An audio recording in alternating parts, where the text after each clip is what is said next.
Restoring peace is still long and arduous. Meanwhile, the situation on the battlefield remains extremely grave. The profound suffering of ordinary people is deeply distressing. What the international community needs most at present is goodwill rather than hostility, mutual accommodation in place of military confrontation, and de-escalation rather than further escalation. China calls on all parties to adhere to the three principles, namely, no spillover of the battlefield, no escalation of the conflict, and no fueling of the flames by any party, and act without delay to promote de-escalation.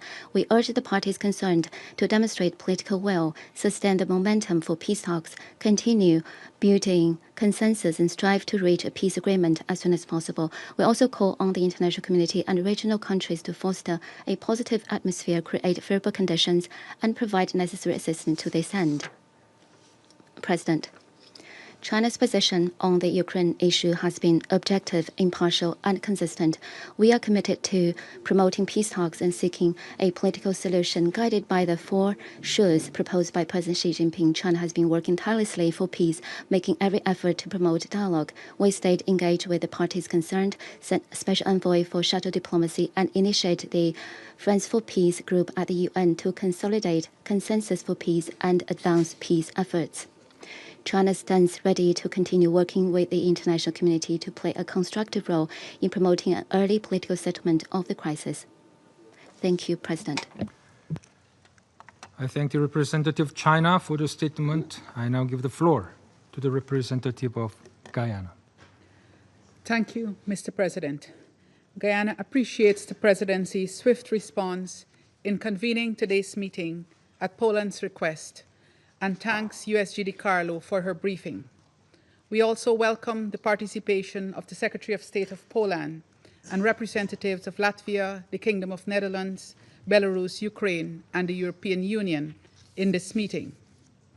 Mr. President, Guyana is deeply distressed about the emerging trend of eroding respect for international law, including the United Nations Charter. Yesterday, we gathered in this very room to condemn Israel's most recent and atrocious breach of the most fundamental principles of the United Nations Charter when it struck Doha on Tuesday. Today, the Security Council is once again called upon to address allegations of breaches of national sovereignty and the provisions of the United Nations Charter. In his letter of 10 September, the permanent representative of Poland notified the President of the Security Council that Russian drones had crossed into Poland's airspace between the evening of 9th of September and the morning of 10th of September and were preemptively shot down. One of the drones reportedly struck a residential building in eastern Poland. We have taken note of subsequent public statements issued by Russian authorities in response to the incident, including their readiness to hold consultations with Polish authorities. Mr. President, even as investigations into the incidents continue, the Security Council must emphasize restraint and de-escalation. Indeed, we must do so firmly and unequivocally, and insist that the facts surrounding the incident be thoroughly clarified.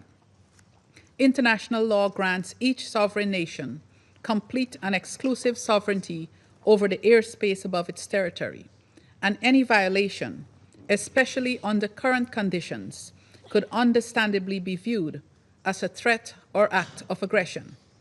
The gravity of this situation, therefore, cannot be underestimated. In choosing to join the United Nations and accepting the obligations of its charter, we each agreed to be bound by all its provisions, including the prohibition on the use of force. Enshrined in Article 2.4, this prohibition is one of the Charter's most explicit provisions and the foremost foundational principle of international law.